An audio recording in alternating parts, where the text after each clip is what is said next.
Hello मुलांनो, आज आपण मराठी गोष्ट वाचतोय गंगा यमुना. तर तुम्हाला चित्रात बघून दिसतच असेल गंगा आणि यमुना कोणाची नावं आहेत. तर चला गोष्टीला सुरुवात करूयात. चरायला गेलेल्या गाई म्हशी गोठ्यात परतल्या होत्या. दिवस मावळला होता. भावड्या आजीबरोबर गोठ्यात उभा होता. अक्की हातात कंदील घेऊन कोपऱ्यात भेदरल्यासारखी उभी होती. गोठ्यात दिवसाही बराचसा अंधार असायचा. आजी वाकून गंगेकडे पाहत होती. 4 दिवसांपासून गंगेने वैरणीला तोंड लावले नव्हते. मान टाकून ती पडून राहिली होती. तिच्या काळ्याभोट डोळ्यातून पाणी येत होतं. आजीने तिला हाक मारली, गंगे, ए गंगे. गंगेने नुसता कान हलवला. तिची मान किंचित हलल्यासारखी झाली. आजीच्या हाकेला डोळे उघडल्यासारखे करून तिनं क्षीण प्रतिसाद दिला. अक्के, जरा कंदील वर कर की. भावड्या मंडईतल्या पाटील डॉक्टरला पुढं घालून घेऊन ये जा. दावणीचं जनावर आजारी पडलं की जीवाला चैन पडतंय व्हय. अक्कीनं भावड्याकडे पाहिलं. भावड्याचं लक्ष गंगेवर होतं. भावड्या 8 वर्षाचा होता तेव्हा नवीन गाय गोठ्यात आली म्हणून धावत पाहायला गोठ्यात आला होता.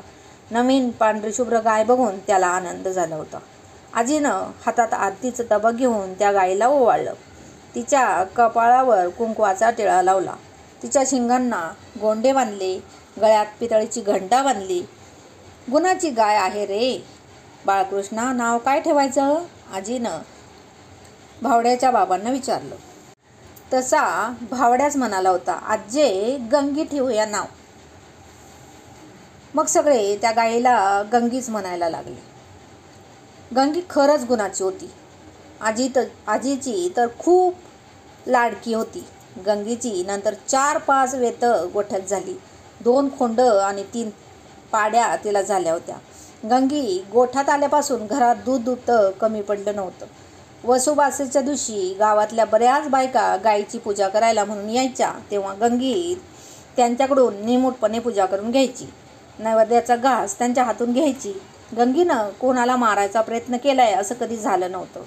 गावात कधी कोणाला गोमूत्र लागलं की प्रत्येकजण गोट्यात भांडं ठेवून जायचा. भावड्याला ते सगळं आठवत होतं. भावड्या, पाटील डॉक्टरकडे जातोच ना व? आजीनं आठवण करून दिली. तसा भावड्या गोठ्याबाहेर गेला.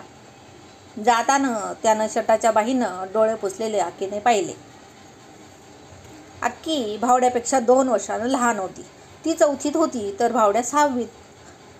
इतक्यात अक्कीचे बाबा गोठ्यात आले. अक्की धावत आईकडे गेली. बाळकृष्णा, गंगेनं 4 दिवस चाऱ्याला तोंड लावलं नाही रे. पाण्याची बादली समोर ठेवली तरी नुसतं तोंड बुडवल्यागत केलं. लक्षणं काय बरी दिसत नाहीत.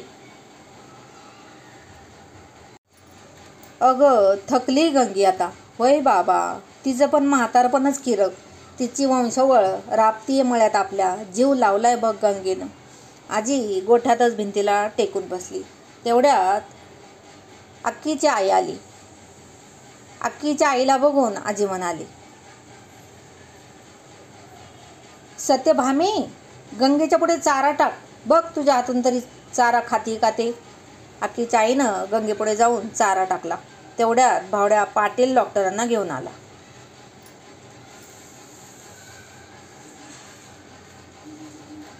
पाटील डॉक्टरांनी गंगेला तपासलं. गंगेचा श्वास संथ झाला होता. डॉक्टरांचा चेहरा चिंताक्रांत झाला. काय म्हणतासा डॉक्टर? आजीनं विचारलं. संपत आलंय सगळं, तरी पण गोळी देतोय. तेवढी चारा कणकेतून बघा खाते का. पाटील डॉक्टरांना जनावरांची जाण होती. त्यांचं निदान चुकायचं नाही. पण त्यांनी असं म्हटल्यावर सगळेच काळजीत पडले. डॉक्टर गेले. आजी, अक्की, भावड्या, बाबा, आई सगळेच गोठ्यात बसून राहिले. कोणाला जेव्हा वाटत नव्हतं. अक्की म्हणाली, आजे, आपली गंगी आता परत उठणार नाही. त्यावर आजी काही न बोलता लुगड्याच्या पदरानं डोळे पुसत राहिली. भावड्यानं गंगीच्या जवळ जाऊन तिच्या कपाळावर हात फिरवला. डोळे मिटून गंगी शांत पडून होती. तिची हालचाल थांबल्यासारखी झाली होती. मधूनच किंचित पोट हलल्यासारखे दिसत होते. आजीचे डोळे तर सारखे गळत होते. रात्री 12च्या सुमारास गंगेनं शेवटचा श्वास घेतला. अक्कीच्या बाबांनी जुन्या धोत्रानं गंगीला झाकून टाकलं. अक्कीलाही रडू आवडलं नाही. भावड्यानं आईच्या कुशीत तोंड लपवून रडू बाहेर पडू दिलं. 4 दिवस कोणाला अन्न गोड लागत नाही. गोठ्यातल्या इतर जनावरांनी चाराला तोंड लावलं नाही. 5व्या दिवशी आजी भावड्याच्या वडिलांना म्हणाली, बाळकृष्णा, गंगी तर गेली, दावणीला जनावर पाहिजेच रे. एखादी नवीन गाय बघ ना बाबा. गायीशिवाय गोठ्याला शोभा नाही. 4 दिवसांनी भावड्याच्या बाबांनी जनावरांच्या बाजारातून नवीन गाय आणली. विटकरी रंगाची, माथ्यावर पांढरी चंद्रकोर असणारी. भावड्यानं जाऊन तिच्या पाठीवरून हात फिरवला. तिनं वळून भावड्याकडे पाहिलं. पाठीमागे अक्की होतीच. हिचे डोळे गंगीसारखेच आहेत नाही? अक्की म्हणाली. होय, पण हिचं नाव आपण यमुना ठेवू. गंगीच्या आठवणीनं भरलेले डोळे पुसत भावड्या म्हणाला. तर मुलांनो, कशी वाटली आजची गोष्ट? आवडली असेल तर सविता भावडे अकॅडमीला सबस्क्राईब करा आणि आपण पुन्हा भेटूयात अशा छानशा गोष्टीसोबत. तोपर्यंत तुम्ही देखील आजची ऐकलेली गोष्ट तुमच्या शब्दामध्ये तुमच्या आजीबाबाला नक्की सांगा. थँक्यू.